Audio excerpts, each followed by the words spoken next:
Hello, I'm ED-SKaR. I'm quite tired, but I do have a full desk in front of me today.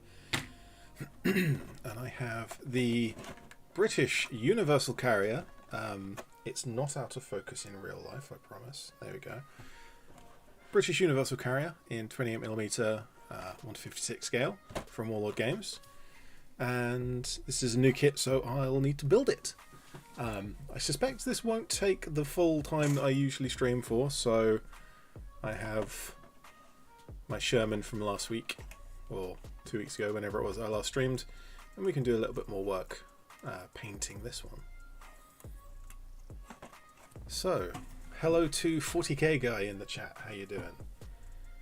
Let's get started.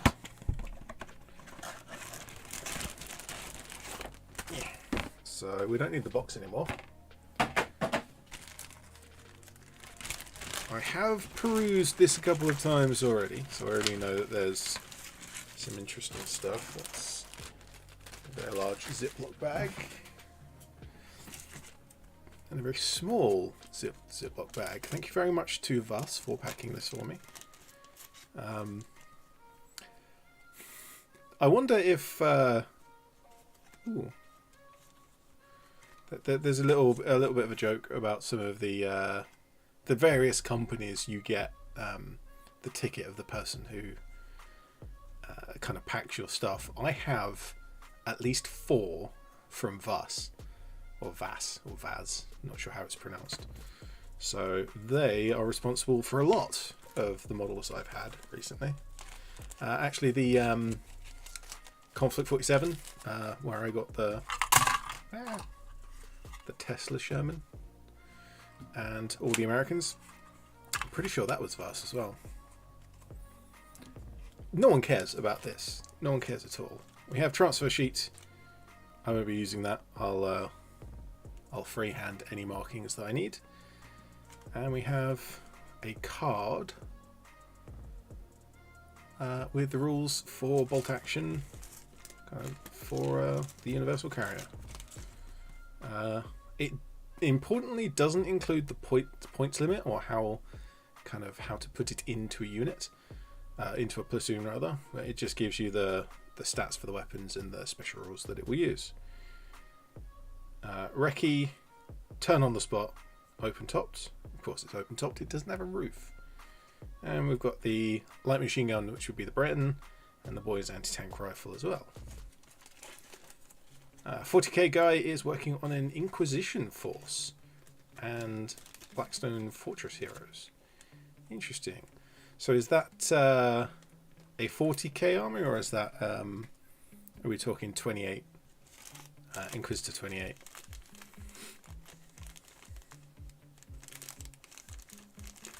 I don't end up using these very often. These are just some coloured wool for kind of white smoke, black smoke and fire, and some MDF markers to put it on. I have used one of these, as you will all find out tomorrow in my next video, because I played some games and I took some pictures of it, and in very 1970s slideshow style way I showed it all off. So that video's out tomorrow. It's actually where I got this model, the Bren Carrier. Sorry, Universal Carrier. It's a Universal Carrier. It's got 2 Brens and it carries the Brens. I'm going to call it a Bren Carrier. Technically, the Bren Carrier is something else.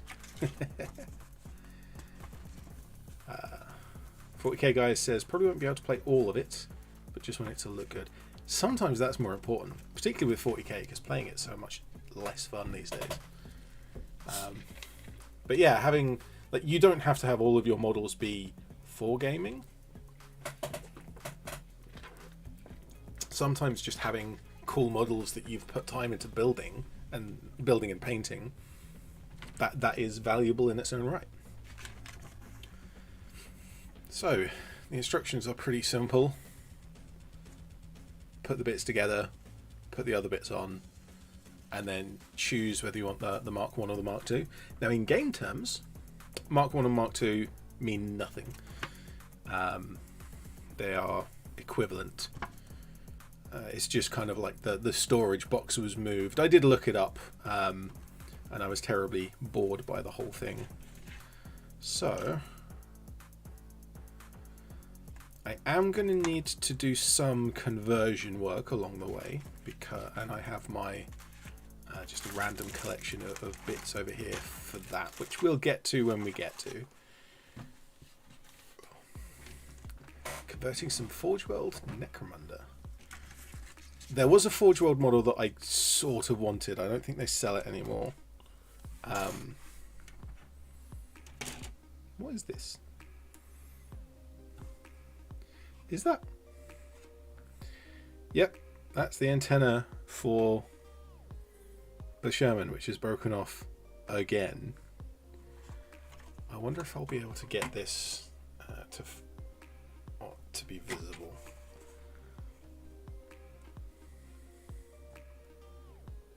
Not quite. So this is a relatively common thing with injection molded.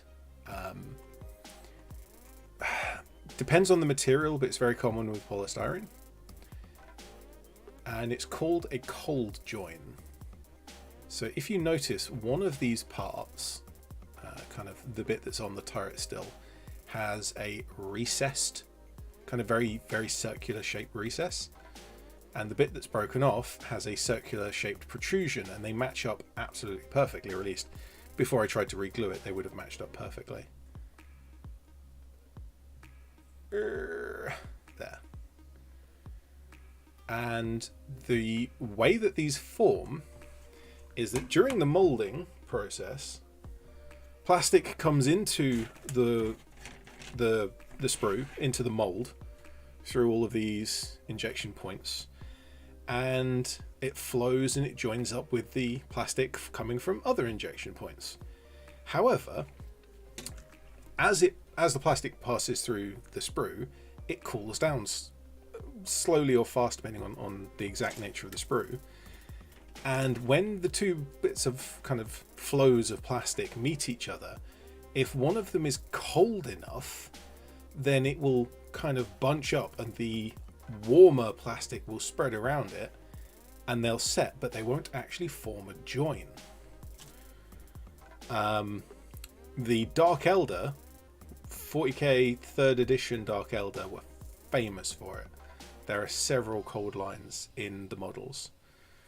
There's a Warhammer Fantasy Battle Skeletons sprue that was really funny because it had a cold join on the side of the sprue where no one cares if the sprue is damaged. Column, hi, how you doing? You can't have sound. Right, everyone say mean things about Column. I'll type in chat. There you go. I've said hello and I'll wave. Right, we should probably stop talking about the nuances of injection molding because nobody cares about that. Absolutely nobody. I think I've just lost it. Yeah, I've lost it. Never mind. Anyway, we don't need the Sherman for the moment. We need the Universal Carrier, and we need to start. At the very least, can we get something off of the sprue? So it looks like that is the central body piece.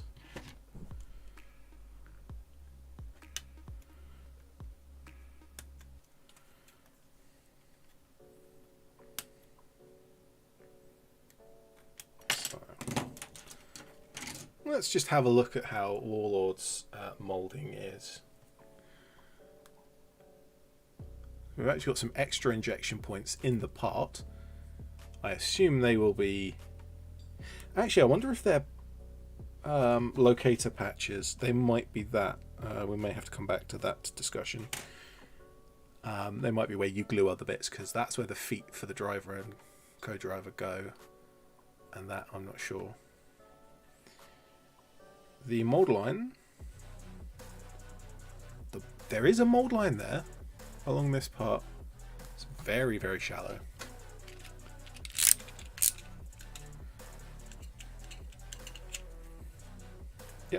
That's gone. Moulding around the back. Oh, there's a little bit of squeeze out of the mould on this side. That's not too bad. Obviously the gate marks will have to... ow. The gear stick is spiky.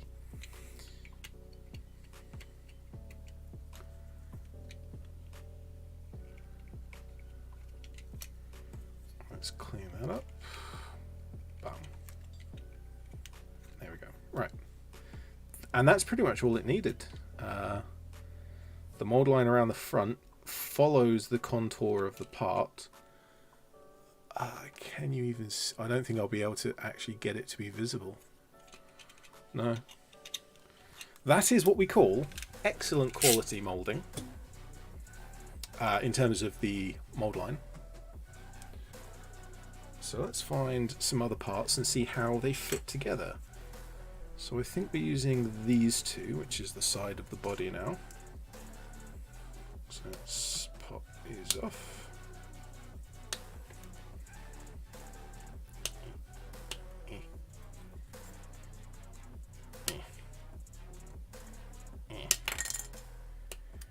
There we go.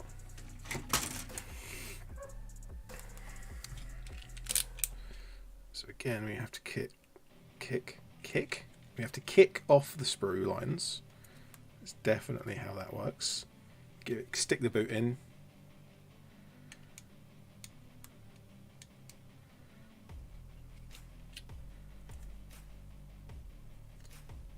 It's an absolute struggle to even find the mold lines in some of these places.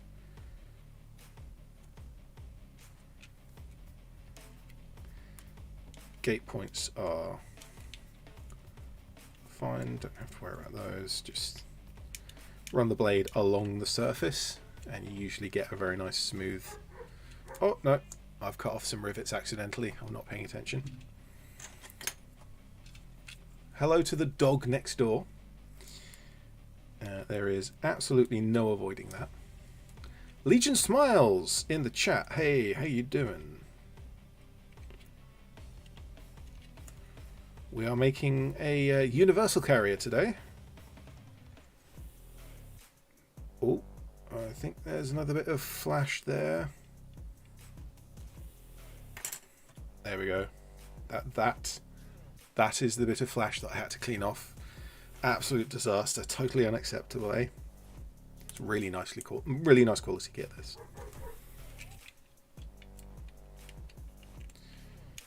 If we're lucky, we'll get some swearing in Polish soon. The dog next door is very excitable. Right, so which way round do these go? So that's the front. And then these looks like the smaller square goes to the front. And they'll go like that. Oh wow. Alright then. I was going to say, how do they line up and fit together? That is...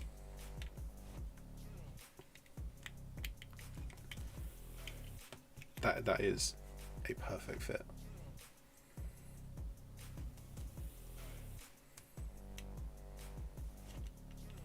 There's just the tiniest bit of play, so you've got space for glue.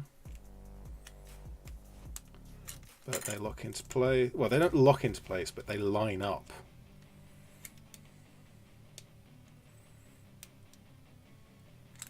And there's a lot of like minor details like this at the back, this in the middle, and this at the front, where you don't just have two flat surfaces or like a keyed edge.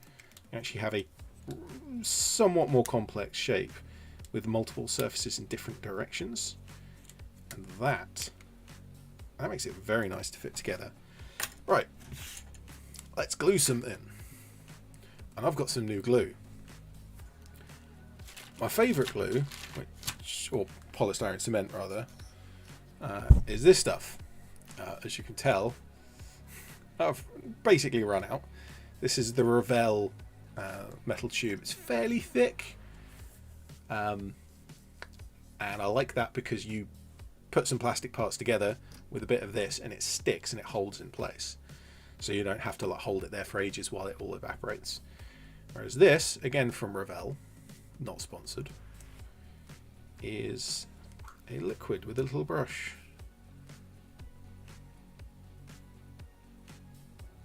Yeah.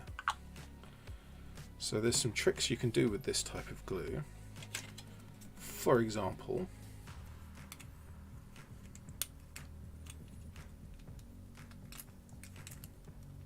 if I just hold this in place, kind of put my finger at the back.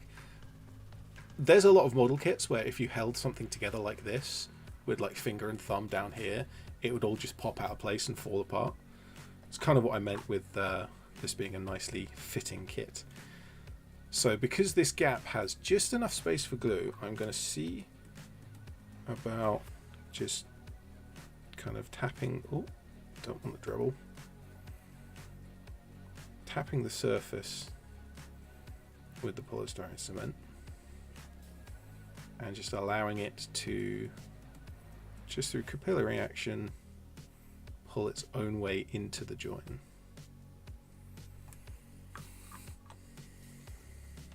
And I immediately pull it apart accidentally there. So just holding it in place a moment.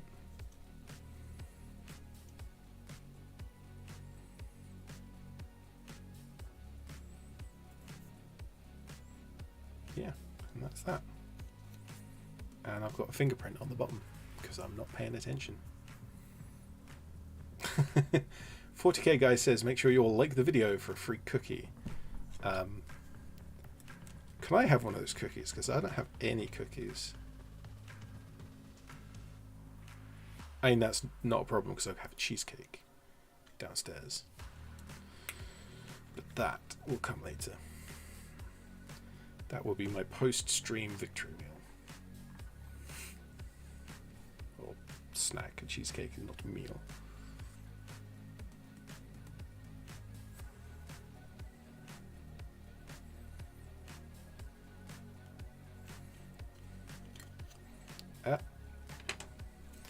Yeah, I wasn't holding that very well. Let's just run the glue the old-fashioned way.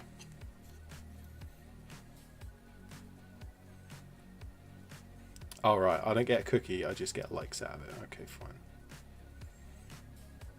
I'll get my own cookies. Yeah, that has been extremely messy. And now I've got nowhere to hold it into place. This is sort of why I don't like thin glues of any type, thin super glue or thin poly cement.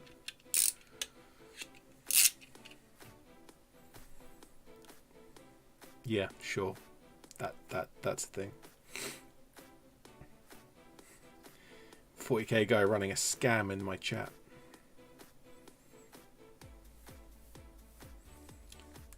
We've been trying to reach you about your cookies extended warranty. Is that meme still relevant? I hope not. The day I make a meme that's still relevant is a sad day indeed.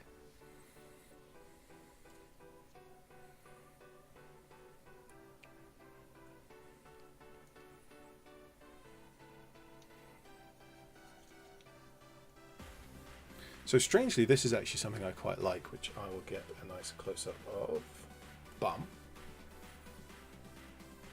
So at the front here, while this does look pretty messy, a lot of squeeze out here.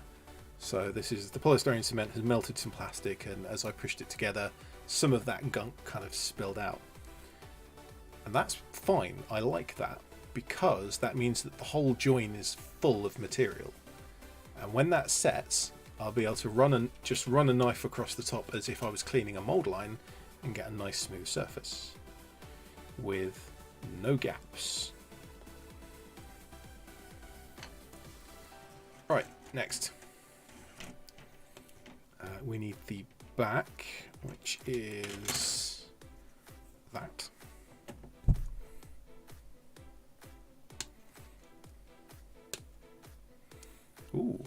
I just noticed something. Let's see if I can find this one. The meme will be relevant in 38,000 years when the Queen will still be alive. Well, let's hope not. So can you see, obviously there's an intended like line there where parts match up, but can you see, I'll use the knife to point, here, right where this sprue gate is,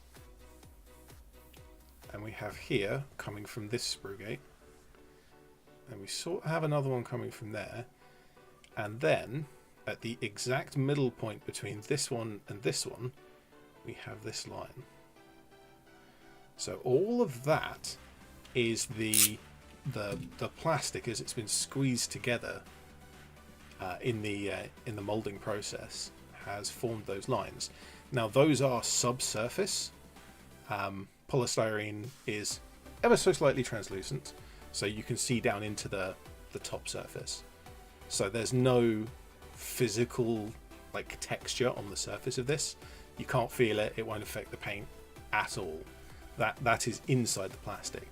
But it goes to show how this mold works from a kind of thermold making kind of way. That the plastic is coming in from different directions and squeezing through plastic coming from other directions.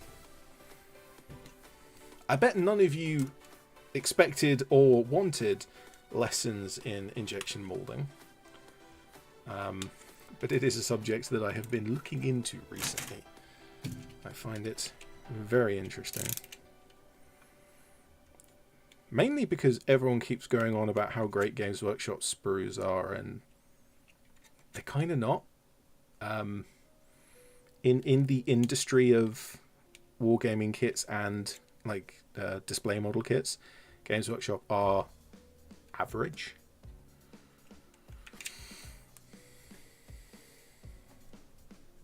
They beat Airfix still. Airfix are way behind the curve.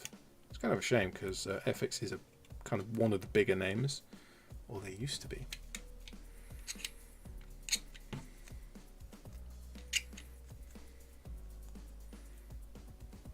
Nice. That cleaned up easily. So I think this goes here.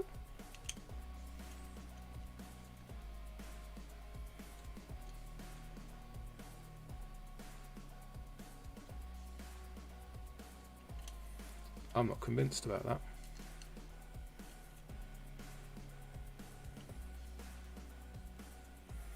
No, there's a different bulkhead that goes at the front there. Oh no. No, that is the front bulkhead.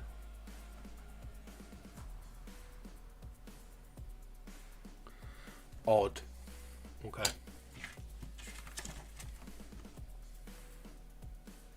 My confusion comes from this part having a line that goes to the back of the vehicle, except it's not. It has an offset to go to the middle of the vehicle, but the offset line is right in line with the side of the model, and so it just looks like that line.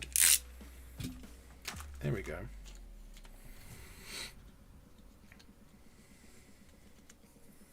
However, isn't that such a nice fit? Even with those side parts that I just kind of glued on blind,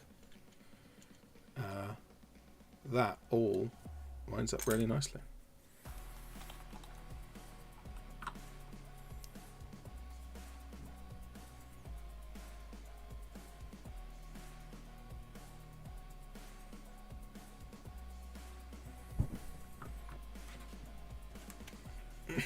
Excuse me.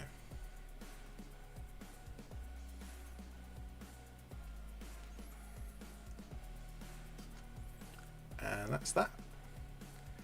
There is also a kind of wing chevron looking piece. Looks like that. This might be the engine. Honestly, I don't actually know where the engine on a unicarrier would be.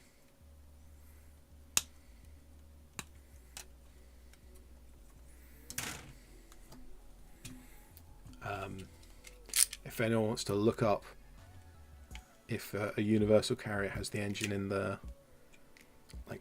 middle at the back. Actually, it might be that compartment in between. See you later, 40k guy. It might be the compartment in between the driver, in between the passengers at the back. That is a likely possibility.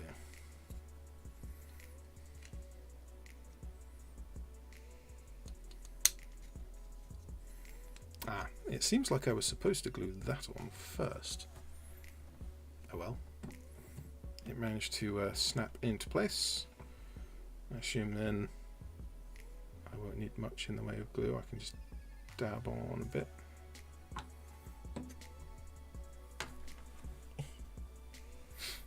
There you go. 2016 memes.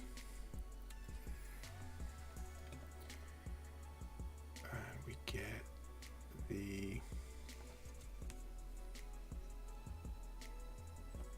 All 4 passengers have to pedal, says Legion Smiles. Yes.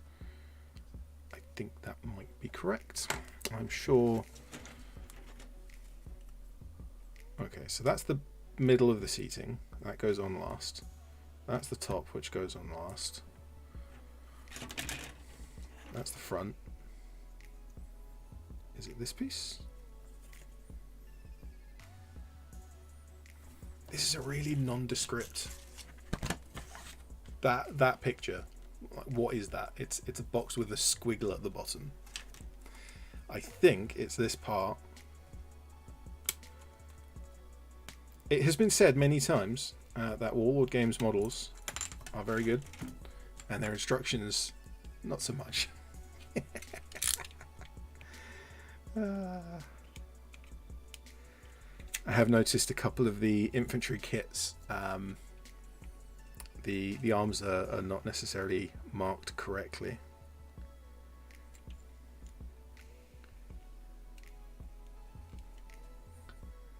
I don't have any of the infantry instructions to hand to find out. Does that just pop on the back? It does. Does it also just click into place? It seems to. Oh, now, okay. That's a really good way of doing things. On a lot of model kits, this line here would be the separation join between the top and the bottom. But because they've had this kind of separate piece that they've put in, the join line is underneath here, so even if you have a gap, it's not visible. And the gaps on the side are right up against the armor panels where the panels join, and so there would not be a gap so much, but they are separate pieces, and so having a gap in the plastic is excusable.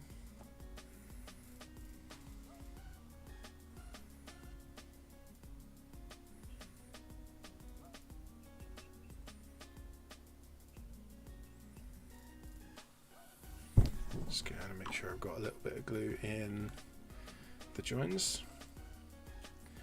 I think this is probably the one reason why I don't use thin of any type of glue, but thin polycement particularly, is that it flows everywhere and you end up with these shiny spots, and that does show when you paint it. So unless you're going to scrape them all down or sand them or something, that is somewhat disappointing. Well, I'm assuming I don't break it in the process. Let's put the middle in.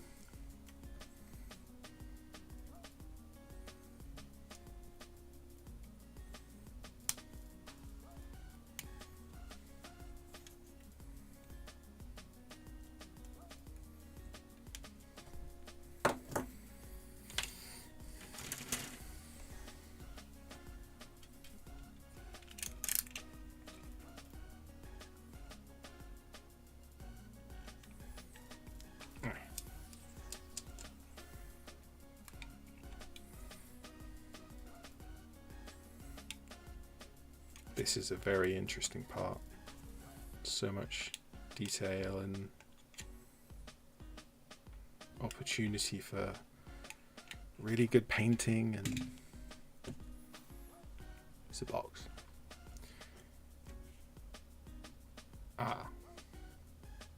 Oh, well, that's dull. Because this is an isometric image, it's very hard to tell which way around this would go. Is the small end or the big end at the front and at the back?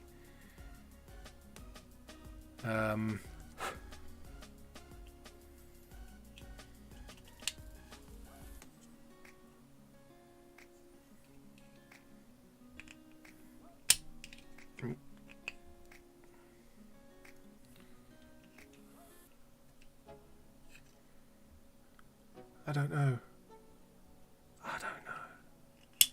Could be either. Can you come up?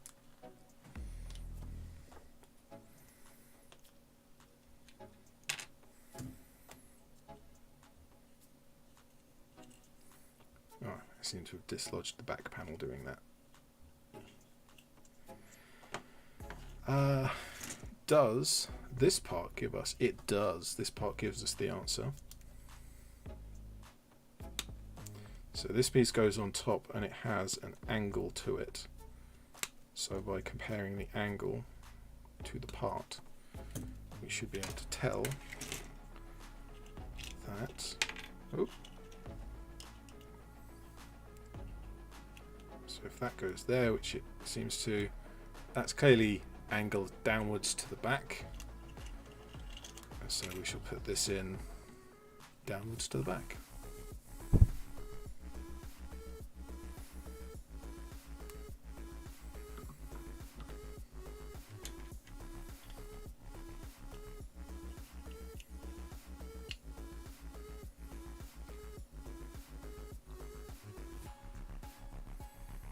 I think just to add a spot of strength, because this is getting covered up, we can add in a bit of glue there, which will hold the back panel nice and tightly.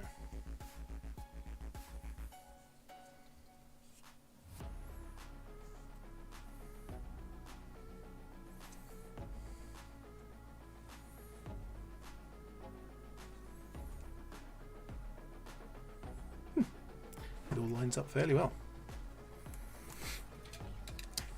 Let's clean up. Okay, so the sprue gate is on a very fine detail, so I very nearly just cut that whole thing off and flattened it out. Can you see there are four? There are four nubs. There are four nubs on the side, and the sprue joins to the rearmost one.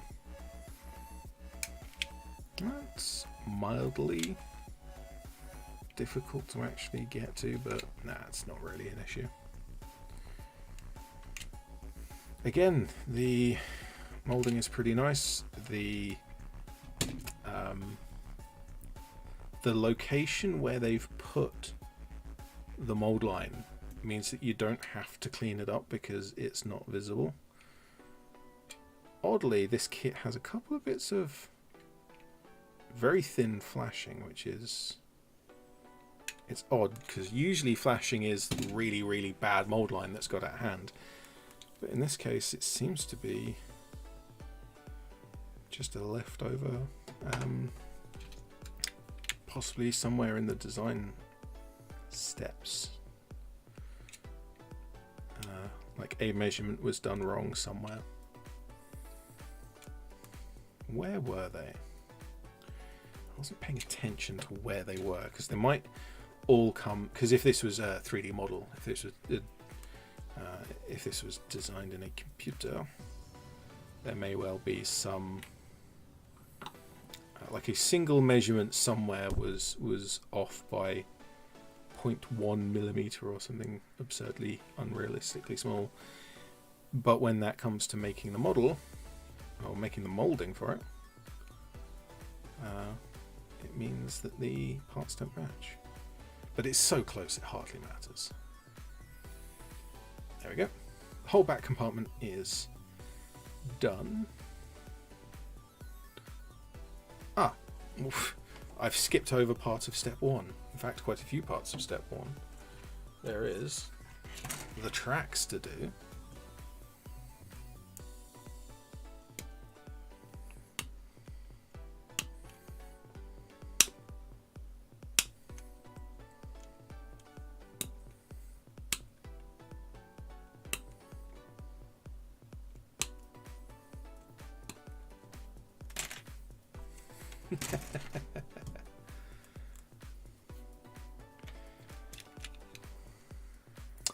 Oh no. Okay, I take back what I said about the nice placement of mold lines, because the mold line here is down the middle of the tracks. It's very small, it's very faint. It's almost not visible. A lot of it will be covered by the... Yeah, you sort of only need to actually clean up the front and back.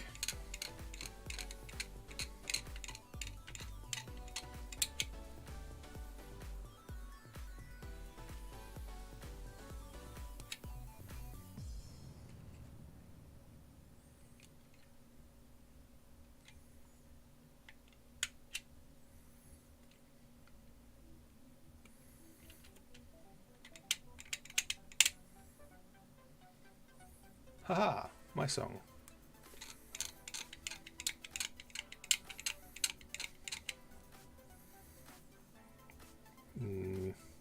I may need to get a file at some point and run it in between these tracks, because I can clean off of the top easily enough.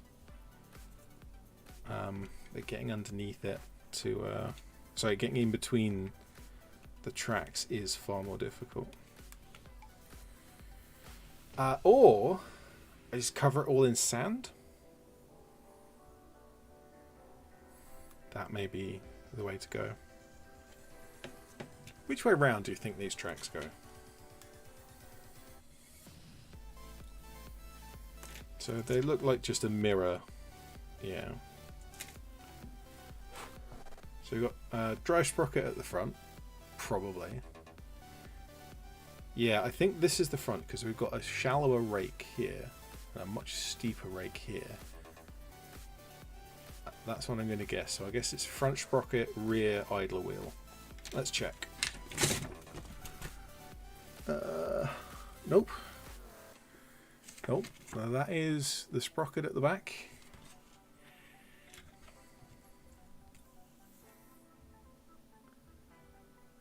Single wheel at the back, and then the double bogey kind of in the middle-ish or slightly forwards. So I'll go that way around.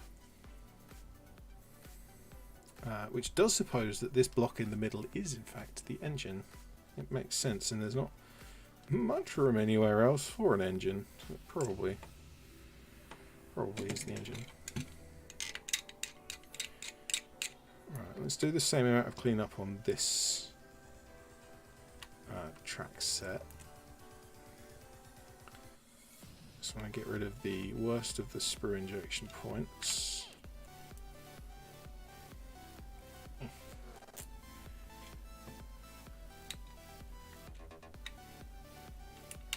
And then the front and back, where the tracks are the most visible. I'll at least have a go at removing those mold lines. Although, like I say, I'll probably have to go and get a file and run those in at some point. So it looks like these are only going to touch by the front and rear axle. So the middle bogey doesn't touch the hull. I mean, obviously on the real one it does, but not on this.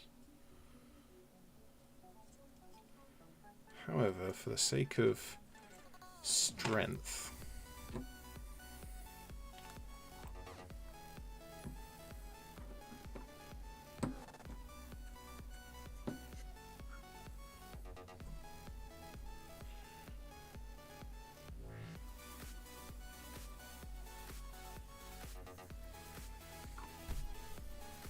Ah, you know what I just noticed? They're keyed. Yeah. So at the front you have the peg, and at the back you have the hole. And so, unless you try really hard, you can't get the tracks on in reverse.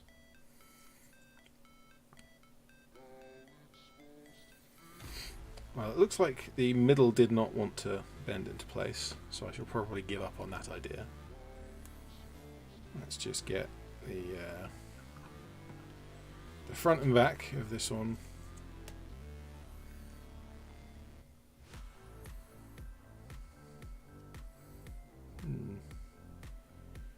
Tracks sort of oddly want to sit ever so slightly off, not enough to really worry about, but I can press them in slightly more at the back.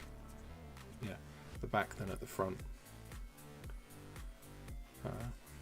That's not an issue. Not an issue at all. Alright, let's go for some crew. Because that was also part of step one, is the driver and bow gunner.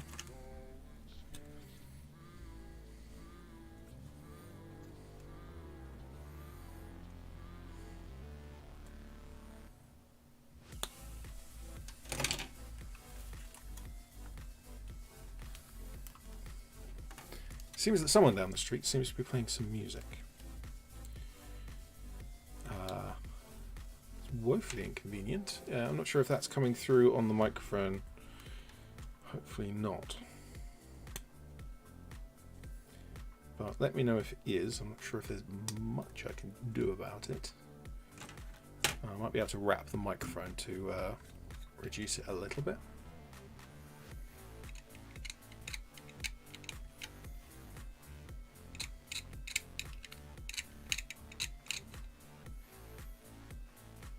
This is a really awkward position to sit in. Just like saying that, when we get to finishing assembling this, the whole vehicle kind of does look just a little bit awkward.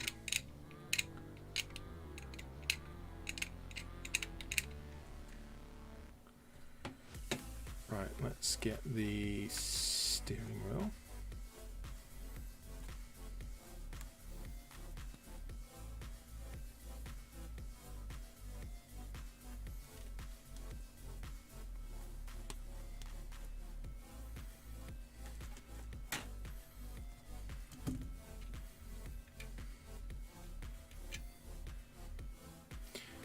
Although it almost looks like one of those old-fashioned like microphone suspension systems. I'm not sure what they would be called.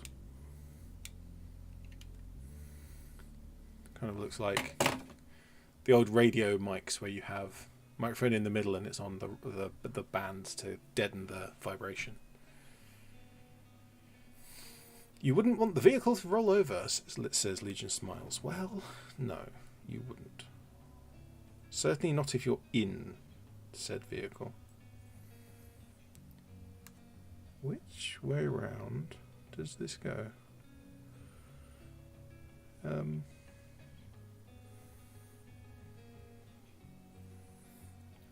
Good grief! That's look at how close the steering wheel is to his chest. It's like right up here.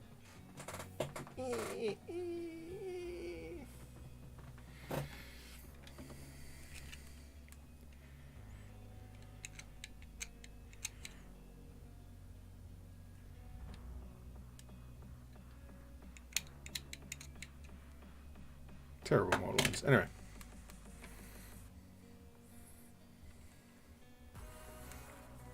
It's probably the worst mold line in the kit we've come across so far, but it's also almost invisible in the final model, and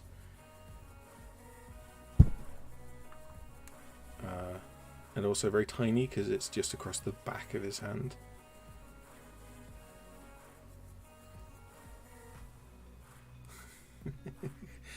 Yeah, any sudden braking in this. Ah, 40k goes back. Excellent. Welcome back. So I'm not going to glue the driver in yet because I would like to paint them separately. But that's the driver in place. And I am going to reach for my bag of bits rather than the sprue, because we have some nice heads over here with the Tommy helmet. And we have one head with a beret, which is pretty cool. But I have over here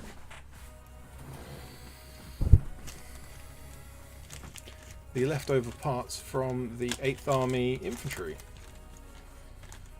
The absolutely absurd number of heads you get in that set. You get 6 models per sprue, and you get 4 options for heads. However, you get 6 of each of the 4 options, so that you can make them all up as the option you choose. So you can have the kind of the bold Tommy helmet. You can have some Scots with the tam o'shanters. Focus, where's the focus? There it is. Or you can have the Sikh and Punjab turbans for the Indian troops. But you get 6 of each of them, and so you end up with 24 heads per 6 models. And so I've got a lot of spare.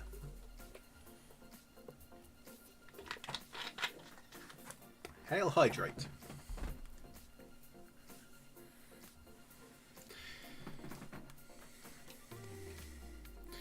I think I want to make them Scottish, just because that's funny. Love the idea of 2 Scots turning up in a brain carrier, and it's like, who gave you permission to drive this? And you just get swearing back. Okay, maybe that's a little bit of a stereotype.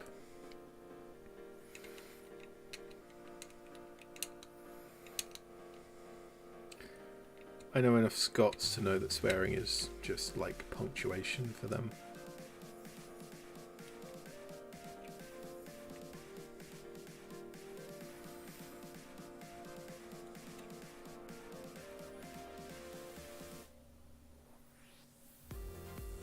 Yeah, go on.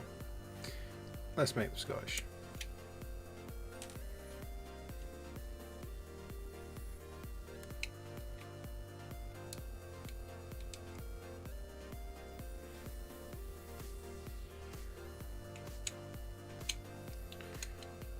I'm going to keep the Sikh heads because I want to make a howitzer crew. Sikh howitzer crew. There's some history to it that various military schools, whatever they're called, barracks? No, that's just where they stay. In India, taught a lot of the soldiers how to use a lot of the weapon systems. Rather than just teaching them how to use a rifle, and then the specialists would get taught how to use all of the other the specialists would get taught whatever it is they're a specialist in, whereas a lot of the Indian troops got trained on like multiple different weapon systems, and so in combat, if suddenly a particular weapon needed crewing, it was more likely that an Indian weapons team would be available, trained up, and at least capable of using the weapon, rather than the British troops, which didn't have the training, or at least that's my understanding of it.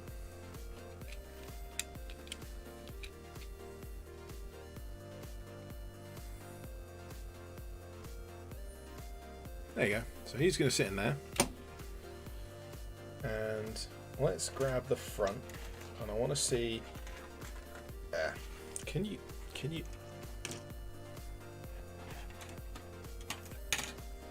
Oh, 40k guy, let's not do that.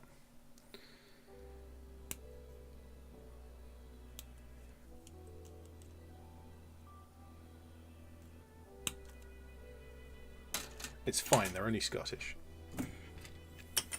Yeah.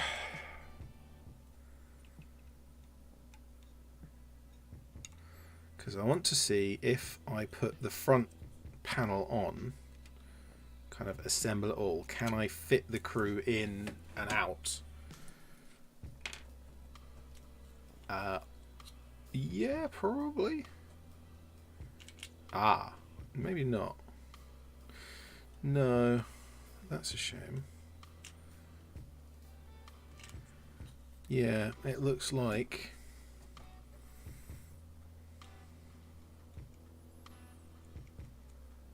Yeah, it looks like I won't be able to glue on the front panel just yet, because I want to paint the crew separate, and so that'll have to go on later. But I can... It certainly fits well enough that I can kind of pop them in like that. We get a little tam o' shanter sticking out the top. That looks pretty cool. Alright, I've got the bow gunner. Is it called a bow gunner on a universal carrier? I don't know. Bow gunner coming from the naval terminology that was used in British tanks throughout the kind of started in the 1920s and then really took off in the early 30s. And you had like cruiser tanks and destroyer tanks, and armored deck and prow, and this, all these kind of naval words ended up in tanks.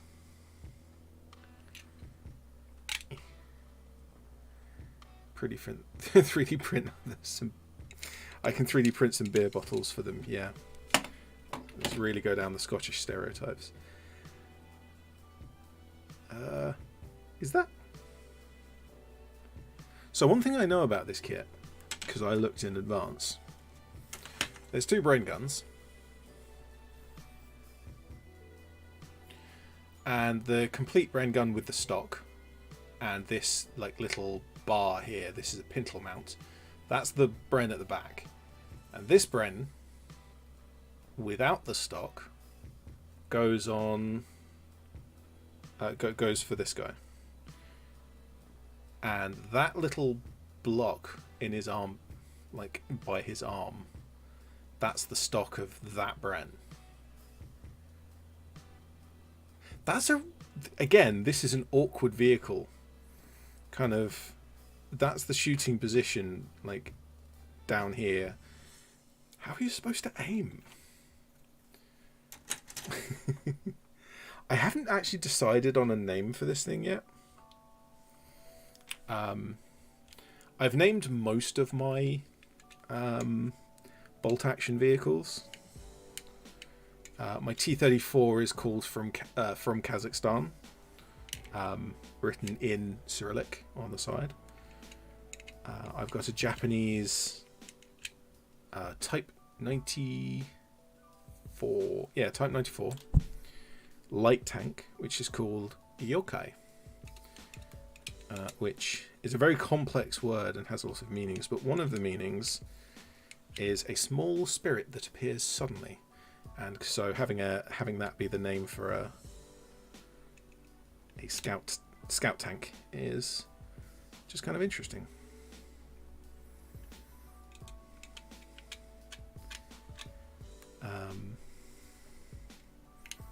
Another light vehicle I've got with a name is the Soviet BA-64, called Stalker, and yes, I have it written in the lettering from the computer game, because of course I do.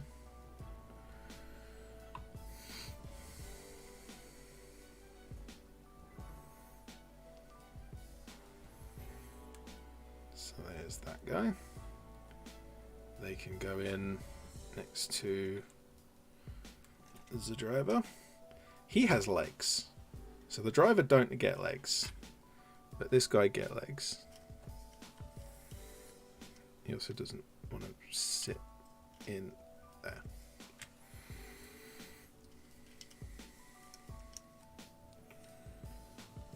And now comes an interesting question. Because the Bren is supposed to stick out through that hole and kind of glue into his arm, there is a conversion that I want to do to this that's not just swapping heads. This is a little more interesting, and it's probably something I'm going to deal with off stream, just because I want to be a little more precise with it than I can be leaning around a camera and a microphone and lights. Because the Universal Carrier can have a Bren in the bow gunner's position, or it can have a boy's anti-tank rifle. And an anti-tank rifle is a thing that just has disappeared from the weapons of the world. It pretty much only existed for like 20 years as a concept. I think the modern equivalent would be an anti-material rifle, which basically does the same job as anti-tank rifles did in World War II, because anti-tank rifles were kind of useless at taking out tanks by 1940. Okay, that makes things more difficult.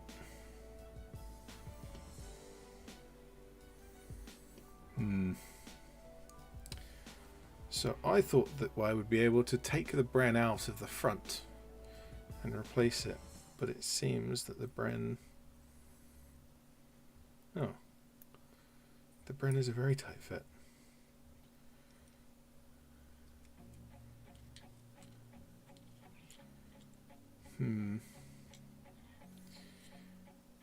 So that's the Bren in kind of balanced in place.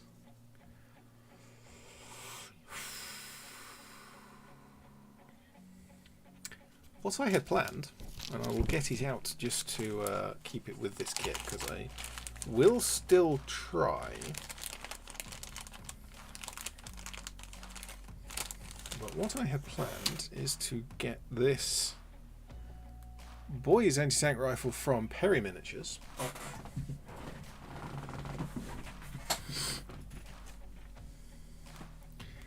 and place it in here, and it would end up looking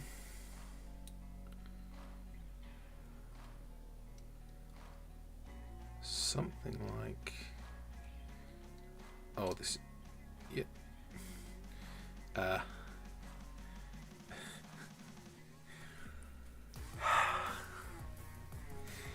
yeah, this is definitely not going to be as easy as I had hoped. However, like I said, I was planning on doing that off stream, but I shall leave those aside up here at the top of my cutting mat where I can forget about them. Let's carry on with the vehicle, because there are some more bits to go. We've done all of part 1 now, and we've done some of part 2.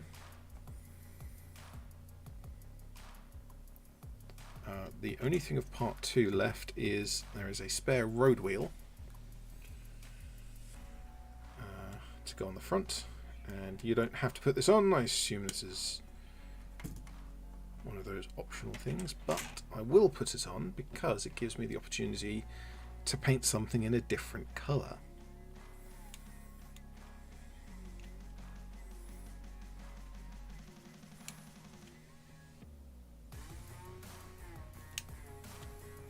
Something about model painting.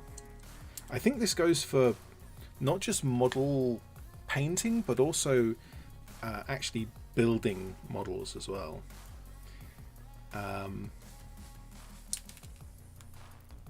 The kind of the concept that I like to go by that seems to work relatively well is, as you're building, you start building in the biggest shapes of whatever it is that you're building. Say you're building a diorama of a crew of a tank. You'd build the tank, you'd build the crew. That's your biggest details. Then you work down to smaller details. So you have like damage to the armor, you have mud and stuff on the model or on the infantry, and you have maybe even some animals in the background. You have that kind of size of detail.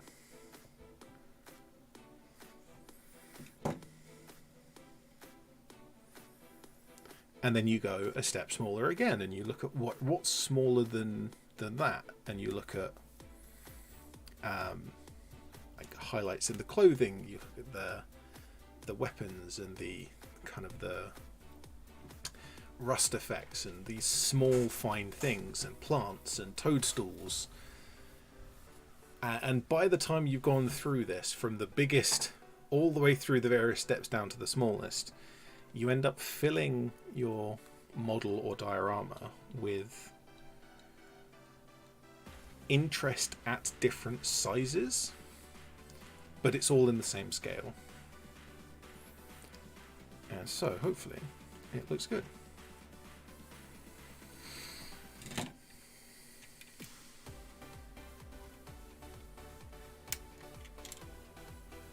I have seen various it reminds me of dioramas because I've seen a lot of diorama makers kind of work on that concept.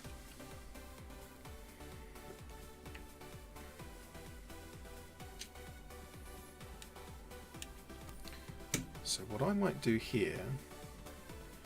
no, I can't. Never mind.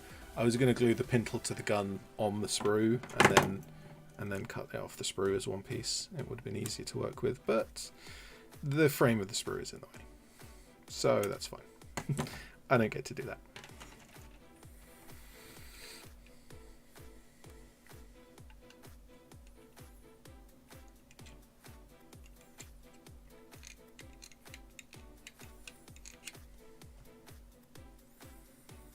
Clean up that. Clean up that. Yeah, there's, again, not much in the way of mold lines. A lot of them are hidden around features of the model, which is always good.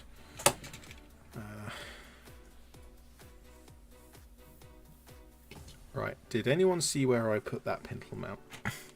There it is. You just put something down and it gone. So yeah, the pintle mount will attach to that tab there.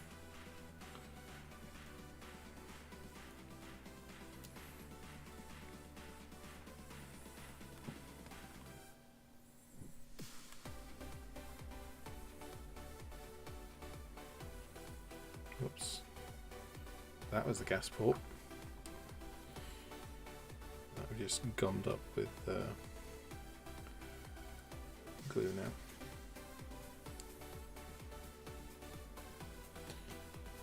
If I let that rest for a moment. Now, does the bread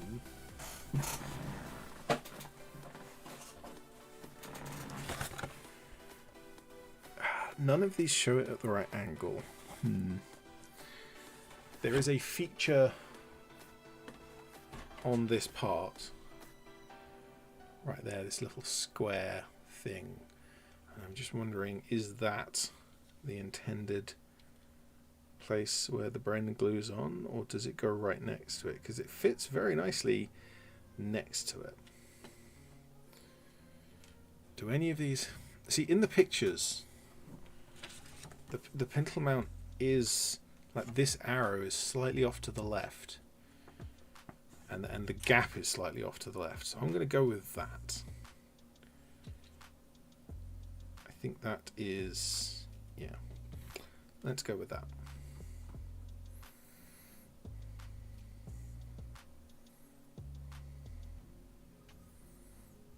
How do you...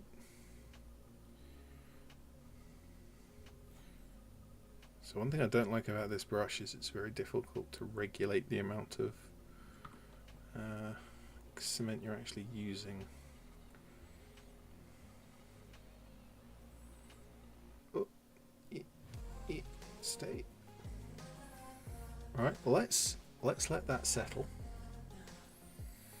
Let's let that sit upright for a moment, because that's desperately trying to shift around.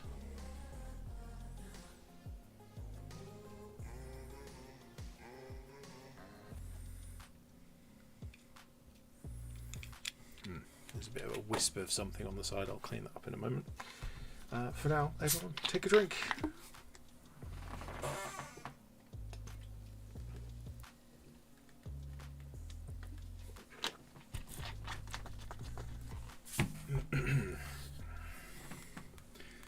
I have not had enough to drink today. I've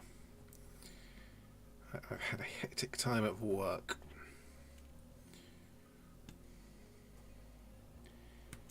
And while I have been carrying a water bottle around with me, finding time to go and fill it has been interesting. It's just really busy. Good fun though.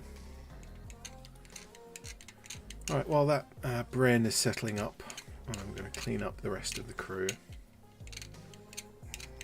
Do we want to do something interesting with the crew? Or rather the passengers?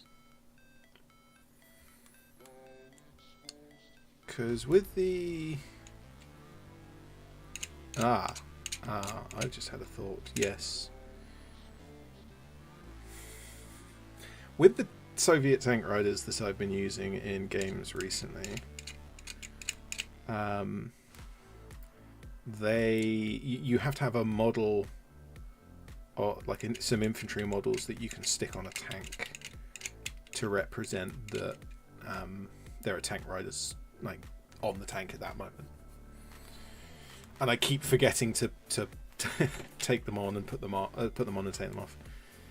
So they spent most of the game with the models on the tank, and then the tank rider squad on the ground next to the tank.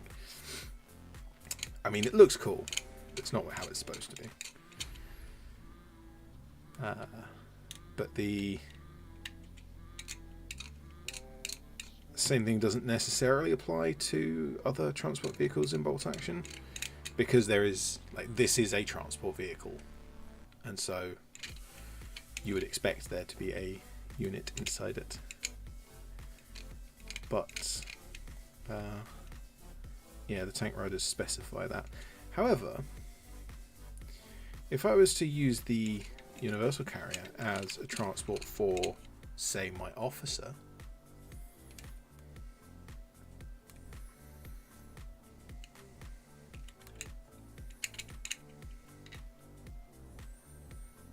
then I could have the removable models. I can fit them in and remove them. Like that. Because they don't need to be glued in. And then when they're on the tabletop, when they're in the vehicle, they can be like this. And then when they jump out, you can just remove these two models, put them aside, and universal carrier can carry on by itself. But that means, what heads do I use for these? Because I do happen to have an officer's cap. Not in there. Excuse me while I go rummaging in my parts box. Those are my Italians. I got some Italians recently, which is fun. Those are Americans.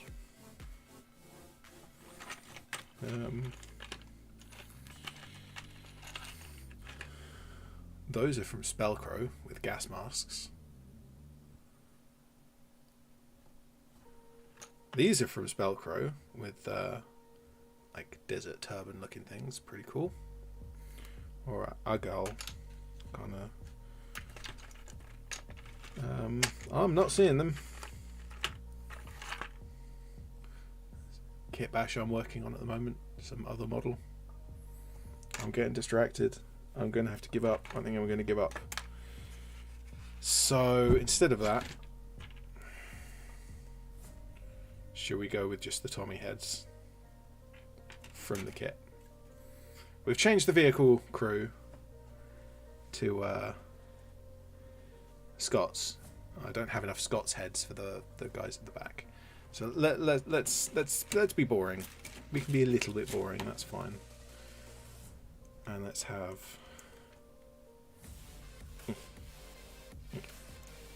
2 Tommy heads.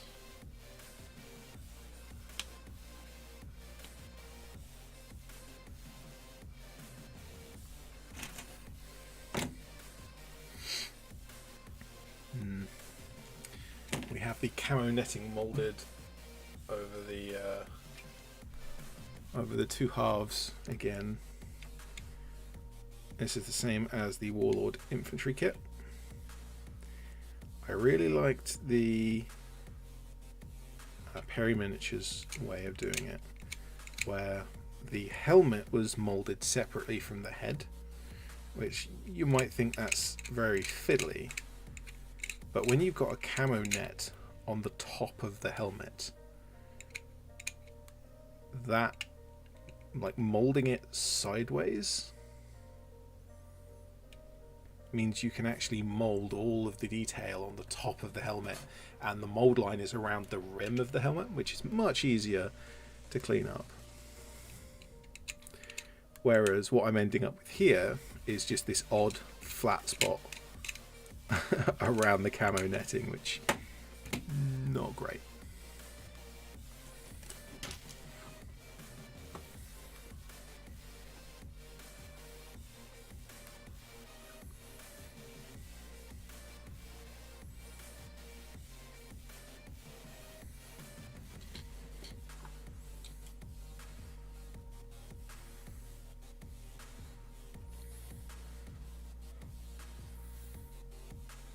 So he's sitting up the back there.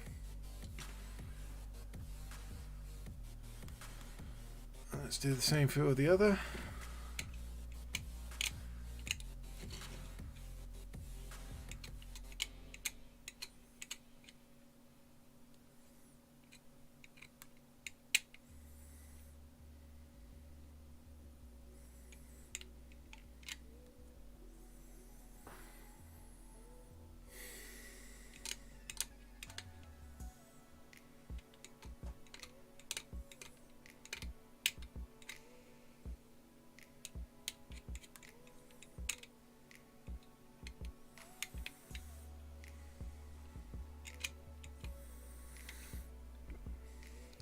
Definitely want to start adding details to this model.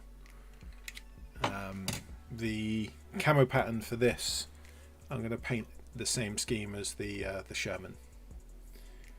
So there's going to be a lot of tan, and given that the uniform that I paint for my infantry models for the 8th Army is the same tan, that's has the potential to be very boring indeed.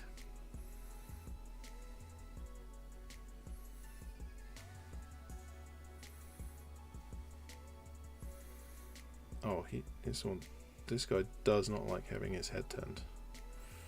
Alright, well, straight head it is. There we go.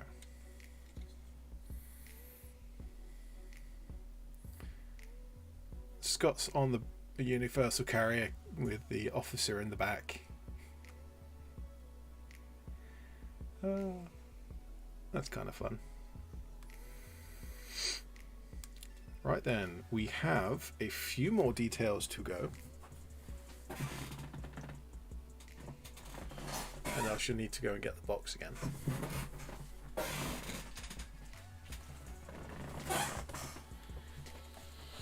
Right. Because these are not particularly well marked as to actually how they go. So these are part of the mud guards at the front.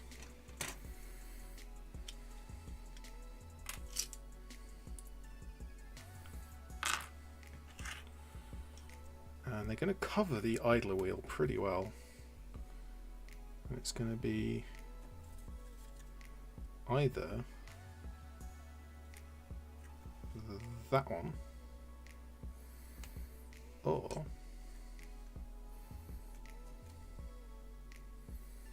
that one.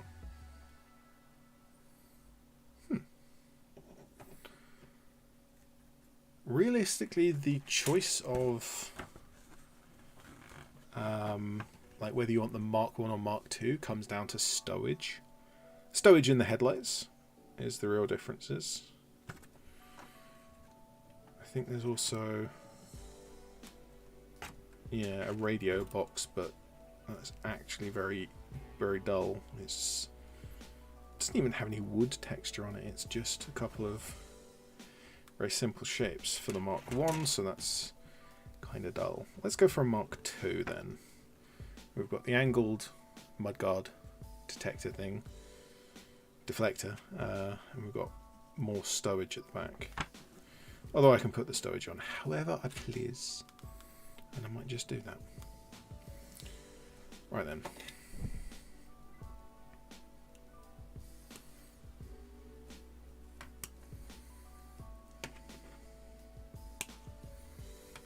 So according to the picture, this goes on there.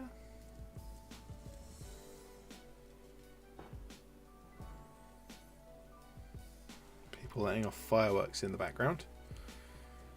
Hey Arnold, how you doing? I'm not a fan of that. Because on this one, that rounded surface, kind of the rounded edge, lines up with the edge of the top of the armor protector. But on this, they don't. Like, that's just an angled. That's not on. That's not on at all. What does the picture say? The pictures are kind of low quality and fuzzy and don't really show the... Yeah, here we go.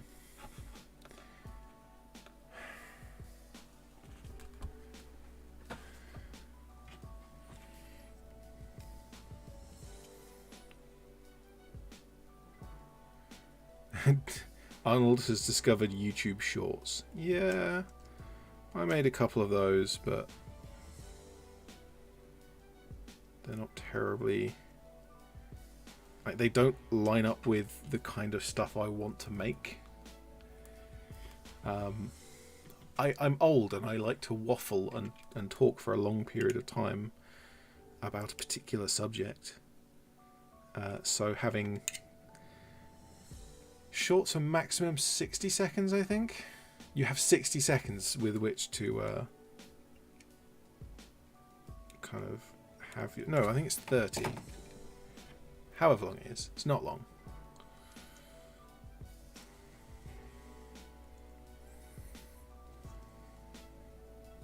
Yeah, I've changed my mind. I don't like them. I'm gonna go for the Mark 1 just because of these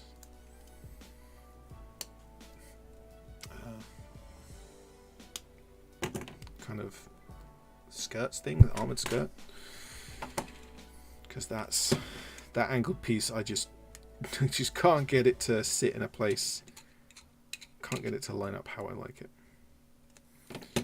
Because on this we have, oh, there actually is, so on the inside of this, there is a lip.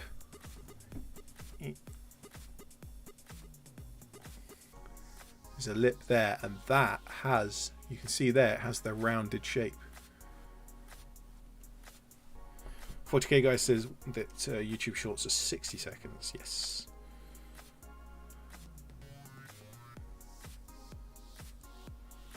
So it goes there. Maybe that's... Does it stick out further?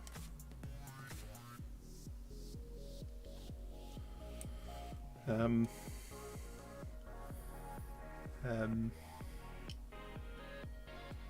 did I put the track in the wrong place? I mean, it's pretty much impossible to put the track in the wrong place. Okay then. Does this one fit?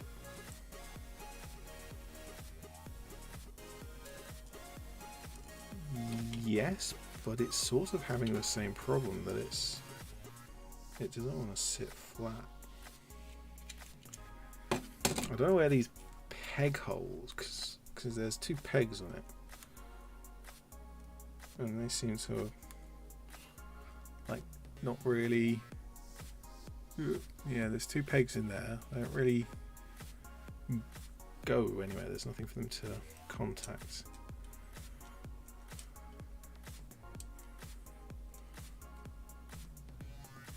I'm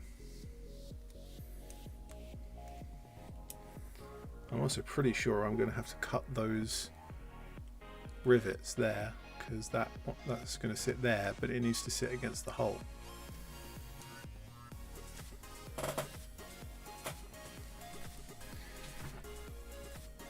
For hobbying, it's not very good. Regular videos will always be better.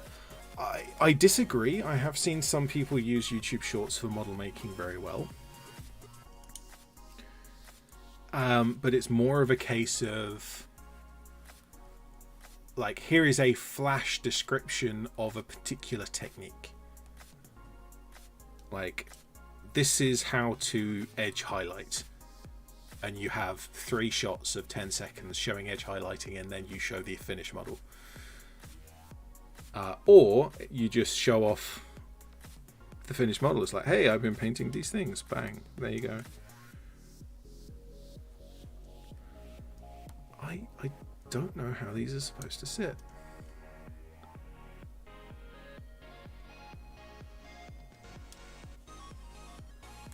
So I'm noticing on the tracks, all the way around the tracks, we had this little pin at the end of each of the tracks. But then right here, underneath where the skirt is, it's they're cut away. So clearly this is meant to go here.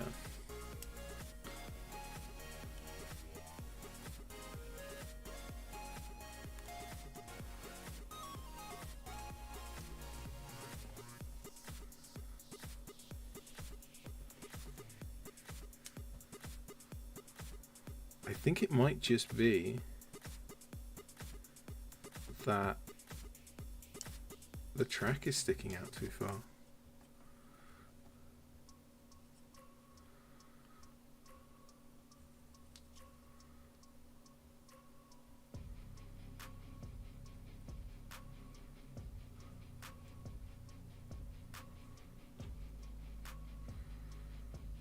Because I didn't have trouble so much.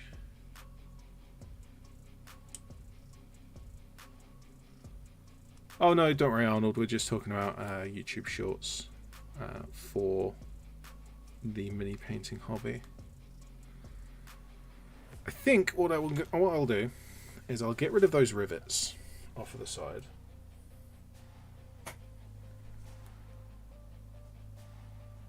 There, okay. I'm just trying to work out an angle where you can actually see it. So this part's going to sit like that.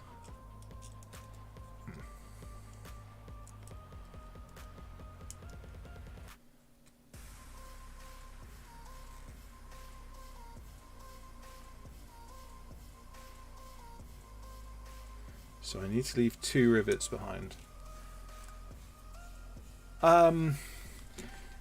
Yeah, using a short as an advert for another video is, like, I get it, but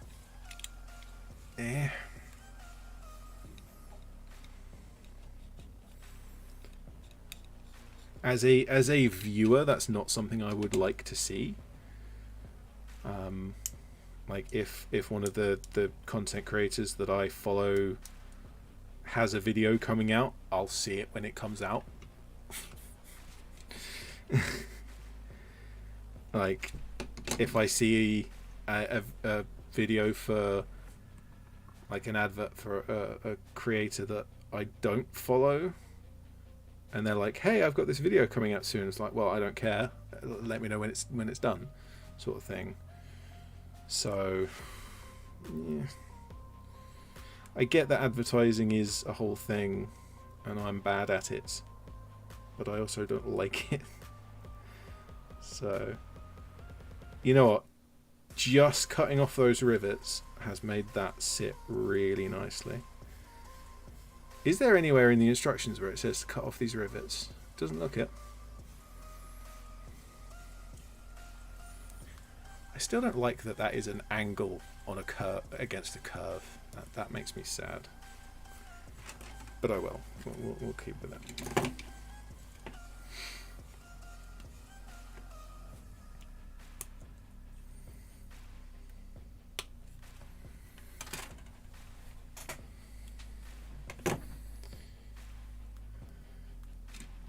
Yeah, I'm not saying that you shouldn't ever, like, I'm not telling you how to run your channel. Like, you do things how you want. I'm just kind of giving my perception.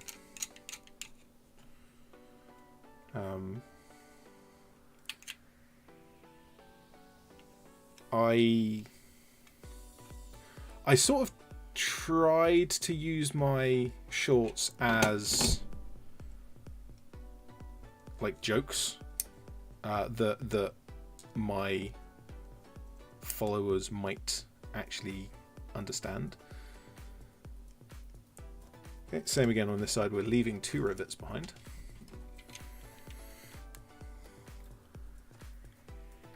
Let's get the light on those rivets. There we go.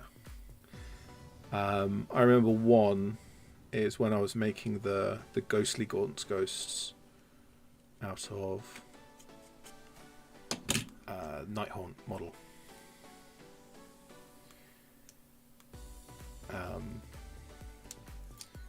And I did a short where I went through a line of my Gaunt's ghost models, and he said, "This is a ghost, and this is a ghost, and this is a ghost." And then I sort of showed the Nighthaunt Gaunt's ghosts and said, "This is wait, what?" It's like, I think that's hilarious, but anyone who doesn't follow my content about Gaunt's ghosts isn't going to have a clue what I'm going on about.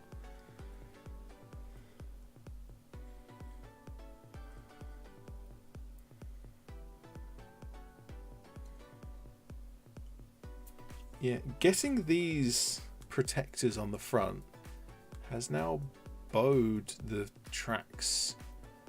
I don't think it's enough for me to care about. In fact, I'm pretty sure I don't care about that, because even from this kind of fairly low angle, you're not going to see it.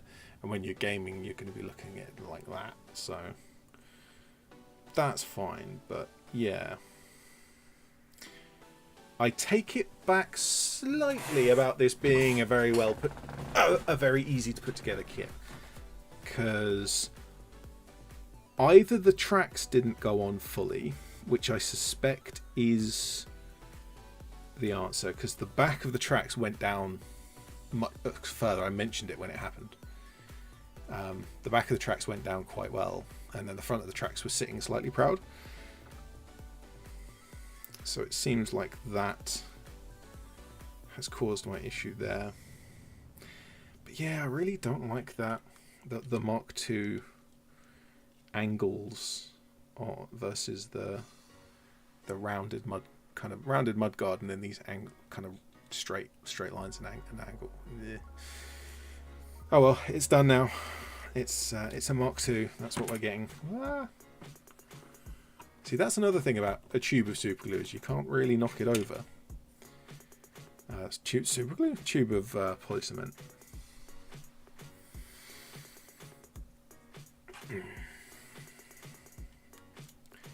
So now let's go through the instructions for the Mark II and try and work out what all these bloody boxes are.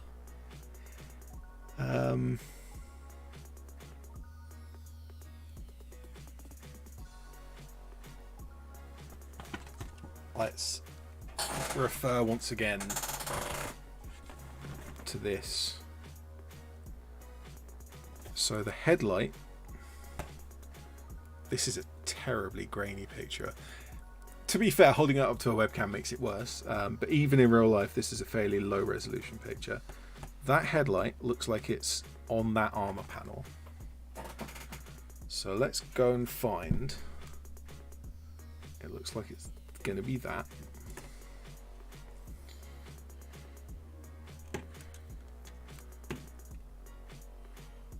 So that's the Mark II headlight. Oh, Pete Almer says, but the right place for jokes. Everywhere is the right place for jokes. Right.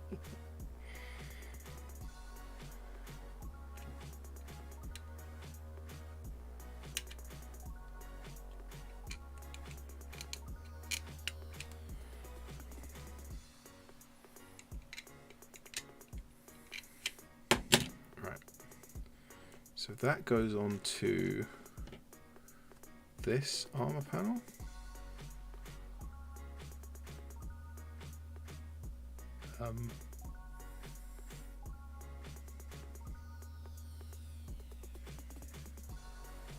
Somewhere?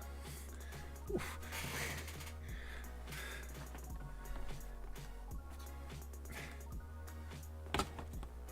It's just in the middle of that armor panel. Is that right?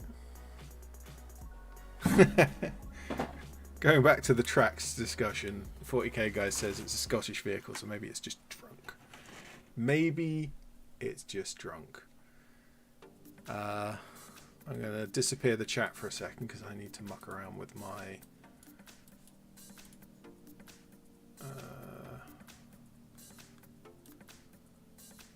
there we go. Chat is back.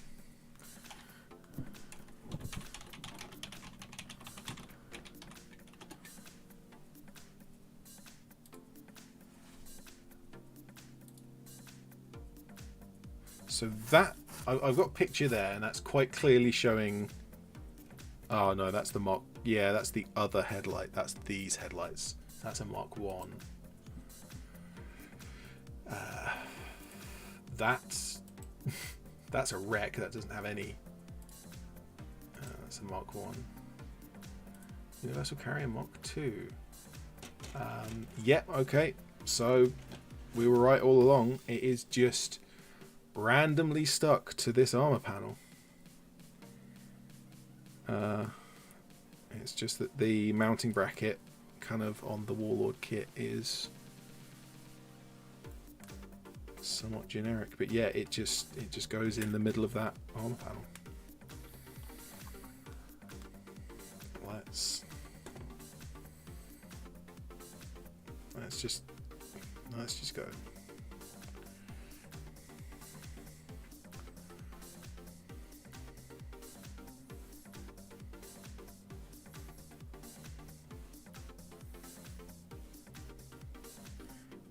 I've encountered some rivets along the way. I think I've got it. I've just kind of wedged it up against a rivet, so hopefully that's... I think I put the chat back in the wrong place. There we go. One day I will have like 0.3 of a second where I actually care about having a decent stream, and I will go and find a proper chat integration piece of software rather than it's literally screen sharing a browser page of the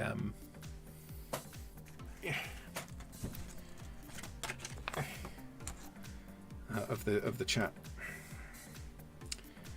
So this is a footstep, and it doesn't clearly show where the footsteps go. So back to the picture, and it's sort of towards the back-ish. Conveniently, the Mark II skirt here has a footstep on it. The Mark I didn't. Pete Armour says you can always blame field repair. Yeah, if If that got damaged at some point, they could have just welded it or bolted it back on just to get it back on. And as you well know, nothing is as permanent as a temporary repair.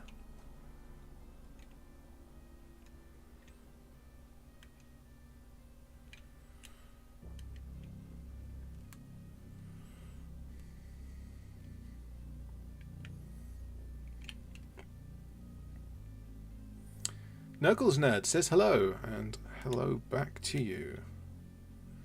Welcome to the stream. We have made great progress. I thought I was going to be done in like half an hour. I thought this was going to be really quick. Okay, we're going to have to cut off some more rivets. It looks like I need to cut off... I think I need to cut off 2 rivets. This is, you know what? I just realised this is making me a rivet counter.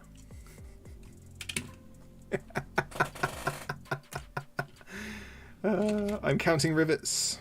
I can count to 2. Oh, I'm sure this kit makes rivet counters very upset. Yeah. Yeah.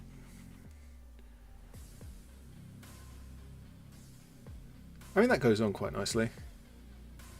The instructions aren't clear about removing the rivets, though.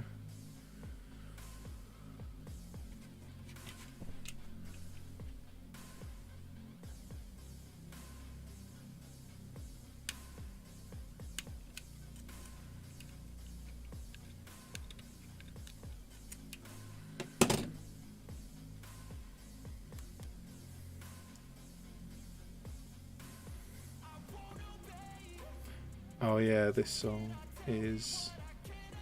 This is in the Nefx soundtrack album, and this track is marked as being instrumental. I can quite clearly hear the lyrics being sung, so that's annoying. I really like this kind of very ominous, like this section. I'm not sure if you can. I'm not sure how well you can hear the music. Let me know if the music is audible at all.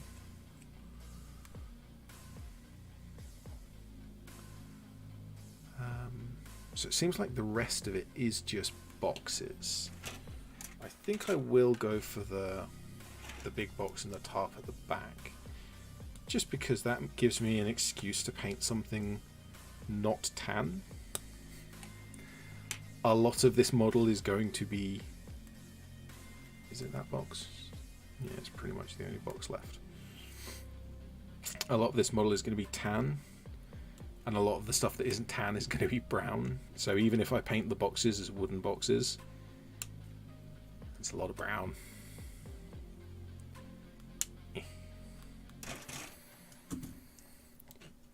So this is going to go... Yeah.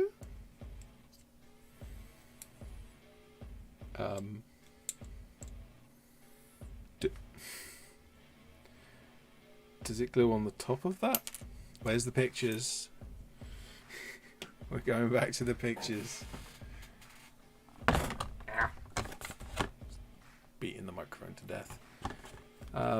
Yeah, that's a gap that's suspended on those 2 pipes. Is that the exhausts? Whichever. It's a shame that the only detail on this part is the hinge, and the hinge is going to be hidden behind everything else.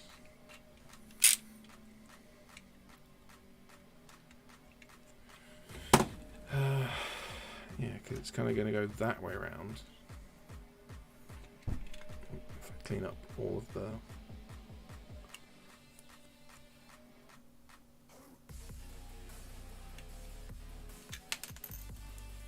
and then drop it on the floor.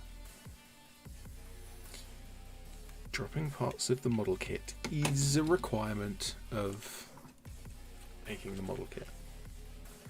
Actually, according to this, the buckles are on the outside. Maybe they're not hinges. Maybe they are buckles.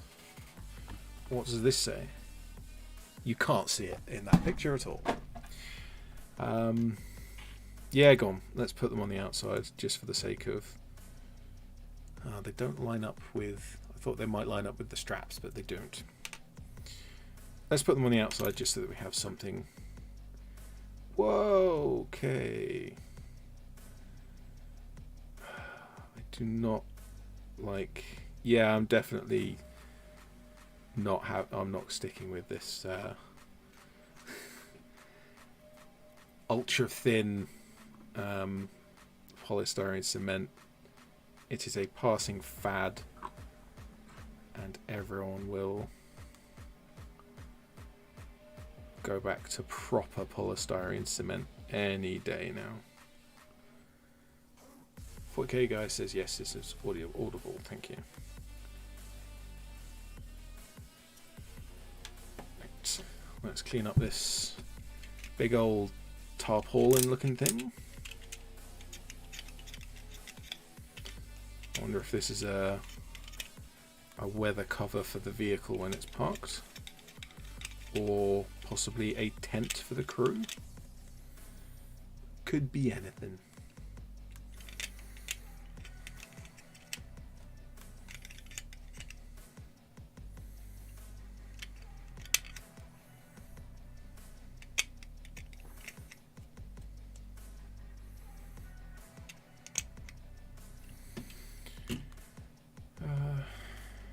Around.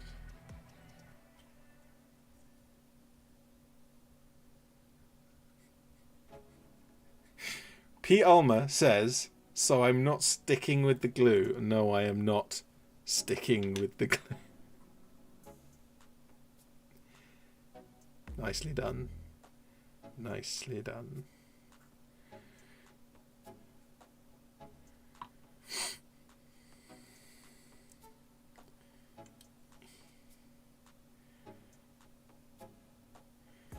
There we go, decent stowage on the back. That makes it interesting. That gives me some things to paint some interesting colours. Is there anything else? There is. There's a box, there's a box, and there's a box. Boxes. Boxes, boxes, boxes. Let's chuck these heads in my bits box. Let's just take all the rest of the stuff off the sprue.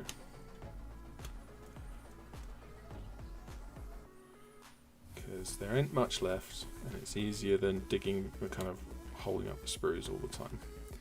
So I think that's the radio for the Mark 1, which is just dull.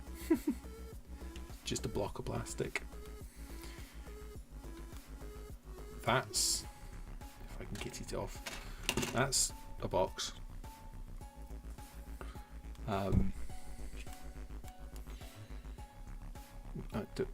Do I need to tell which box is which now? Because the sprue ain't numbered.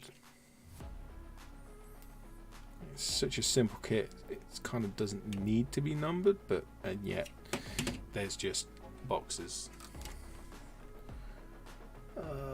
I assume it doesn't matter, and I'm very close to not caring, so I'm just gonna... I think it's that one at the back, probably. The arrow is pointing around the corner and off the screen. Does it go? Is it supposed to go under the tarpaulin? The picture on the box doesn't have any. In fact, the picture on the box doesn't have any of these small boxes. So this is we're in the optional stuff step. 40k guy says, no, I guess he's not a stickler for it. Ultra thin is great for gluing cloth. Ultra thin polystyrene cement is good for gluing cloth. Or do you mean ultra thin super glue? To be fair, I have said super glue by mistake when I meant polystyrene cement at least once during this stream, so I may have done it again. Let's put a box on the front. Let's put a box right in front of that stupid headlight. There you go. Headlight can't see anymore. Yeah, let's put a box over here for the sake of being a box. I've always kind of seen people use thin polystyrene cement, and I'm like, it doesn't really behave how I want polystyrene cement to behave, and so I kind of haven't really bothered with it. But it's one of those things where I wasn't ever sure, because I haven't tried it. I don't know for certain. So I picked some up kind of technically by accident. I thought it was in a blue box. I thought it was this stuff. I thought I was getting another tube of this, but then in the box was this, and I was like, you know what, I've got it now, I'll give it a try. And I've given it a try, and I don't like it. It kind of does all of the things that I thought it would do. It wicks, and it makes things look shiny, and it doesn't have enough grab. Like the thicker polycements that I use in the metal tubes, they generally have, like, they're sticky. And it's strange for a glue to be sticky, but this is a solvent we're talking about, not a glue. But thick polystyrene cement is sticky, so you can kind of put a part down and it'll stay in place. I should probably glue some arms, actually, with this thin stuff. With this. Because there's this old kind of meme about you glue on some model arm, and then over the next few minutes they droop and droop and droop and fall off. I've never had that, but I maybe should try it with the thin, because they probably will with this. So that's probably what everyone's been using all these years, is the ultra thin. What's left? There's another box here. This box has a handle. Oh, this is there's a whole story about this. Okay, I definitely have to include this somewhere. So this is a British... Where's the let's focus up here. Focus. It's a British fuel can of 1936 pattern, I think. Or 38, maybe. But certainly early in World War II, this was gotten rid of. Because the problem with this is that this is made out of very thin sheet metal that's folded and welded, and it's not particularly made very well. And there often weren't specific compartments in vehicles for them, and so a lot of the time this was just dumped in a rack in a corner in a general stowage compartment, and so they got bumped around a little bit and they would crack and leak. And this is kind of, every time I ever hear about this type of fuel can, it's some diary entry about a soldier getting covered in petrol because this thing's leaked, or hey, we're going on a long trip in the Jeep. Let's chuck a couple of fuel cans in the back so that we can make it home. And they go out and they go to refuel, and one of the cans has leaked all of its contents out onto their bags, and the other one has kind of dented itself and is really hard to pour from. And this is why, when the Brits got hold of the German petrol canister, suddenly they were very interested. And the jerry can, which was a far better design by comparison,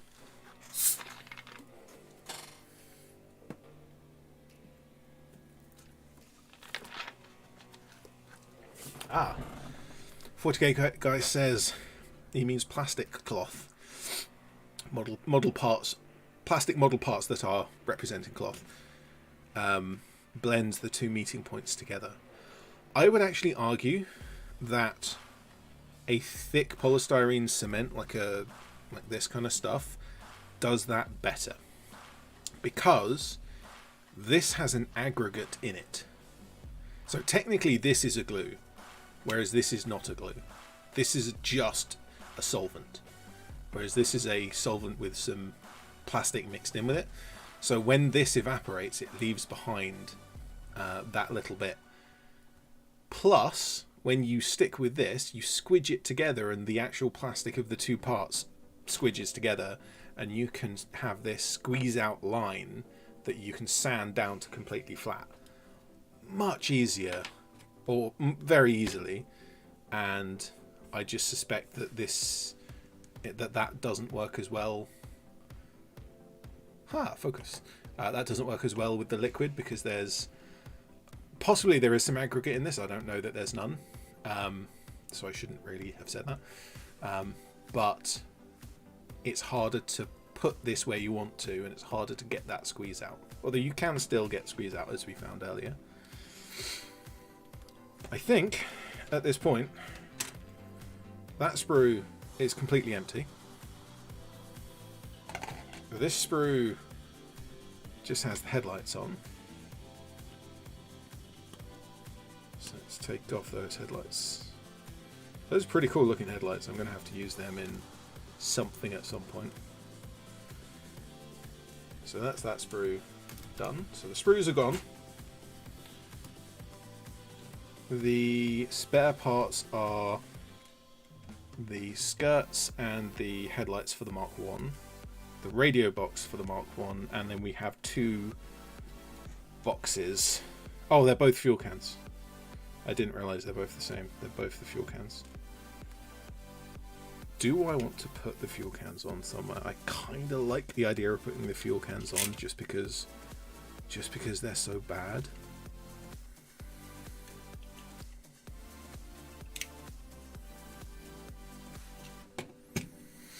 I might put them inside. Where do you sit? Because if you sit there, there's space for them on the seat here. Or possibly, given that it is fuel cans, maybe we can put one next to the driver. Yeah. No, there's a box right in front of that. Right, I've got a stowage box there, so maybe that's not as interesting.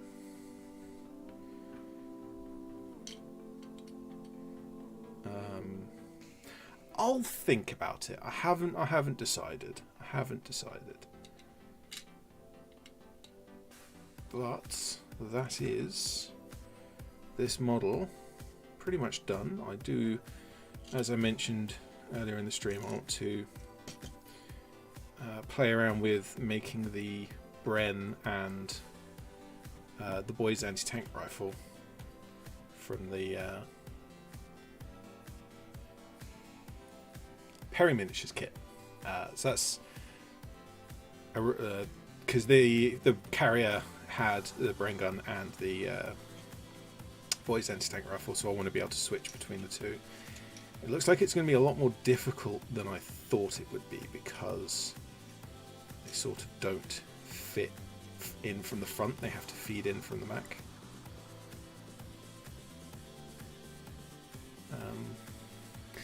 But there is a universal carrier, all of the parts built and ready for painting. We just had that little bit of trouble with the tracks up at the front. Otherwise, this went together really, really well. A lot of the parts just kind of slotted in with no trouble at all. They look pretty neat. They got no mold lines. I can say that this is a relatively good kit. No idea how it plays on the tabletop. I haven't even used my British yet.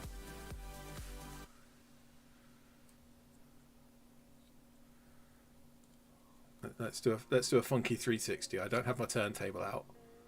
Oh. All the crew are bouncing around. Oh, they're stuck at the front.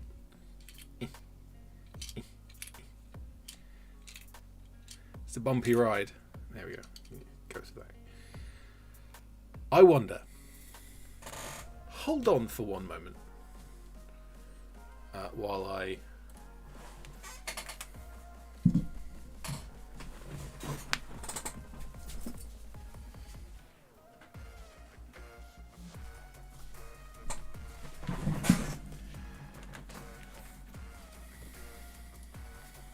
grab this 3D printed Jeep, because I want to know what these passengers look like in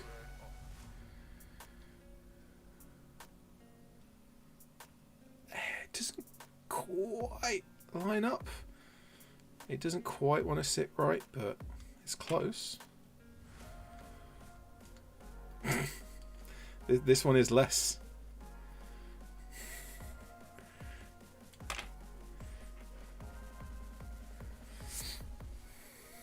Yeah, okay, so I can probably, like, in a game, I can probably say, just tell my opponent, yeah, I'm using this model to represent that there's a unit, like an officer or whatever, in the Jeep. But yeah, they don't sit as well in there as they obviously do in the brain carrier. Universal carrier.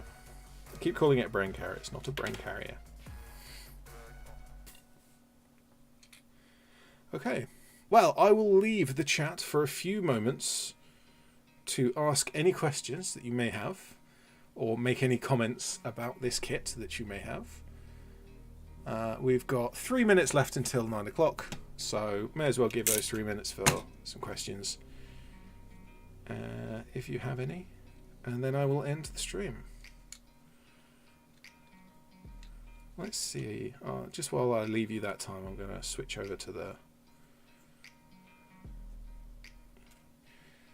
boys anti-tank rifle, see how it would look, because this is kind of, obviously this isn't designed for this kit, so I mean, it works. Look at that. Yeah, I'm just not sure how to mount it, because usually you'd glue the Bren to the gunner's hand. Way too small for magnets. Like, even a pin. My original plan was a pin, like attaching a pin into the back of the gun, of the two guns, sliding it in from the front, and like having a recess in the model's wrist where that would kind of slot into place. Or kind of because the stock is actually molded onto the gunner, so a pin in the stock. A hole in the stock and a pin in the gun that would slot into place. But the magazine for both of these guns is out the top.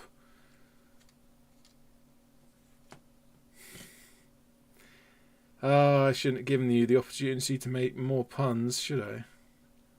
P. Alma says, was the kit riveting to build? It is very riveting. We even got the opportunity to count some rivets. So it was rivet counting as well. You know, as much as I'm complaining about that poly cement, it does set up pretty quickly. Because these tracks went on, they weren't the first thing that went on, but they're pretty solid. The track guards were kind of halfway through and they're pretty solid. Yeah, that stuff we did fairly recently and that's pretty solid. It's good. It's gonna give you a good, strong result. It's just a case of kind of like if you see in this corner down here, that kind of splurgy, wet look. I prefer the thick stuff. The thin stuff is not terrible. But yeah, certainly their preference. Well, I don't see any other questions, so I shall end the stream. Thank you very much to everyone for popping past, and thank you to anyone who happens to watch this in the future. All one of you. Thank you to P. Alma, 40k Guy, Nuggle Nerd, and I'm pretty sure Colin was here earlier as well. There was someone else. I'm not sure, I don't have it on screen. But yeah, thank you to everyone for popping past. Hope you enjoyed watching me build this little thing. At some point, I might even paint it. I think next time I shall finish off. I shall have another painting session of the Sherman, because this paint scheme is a lot more involved than I thought it would be. And actually the brain carrier is good. Universal carrier is going to get the same paint scheme. So yes, thank you very much. I'm ED-SKaR, always will be. I have a video out tomorrow on my first ever wargaming tournament, which is an interesting subject. And yes, goodbye. Thank you for watching.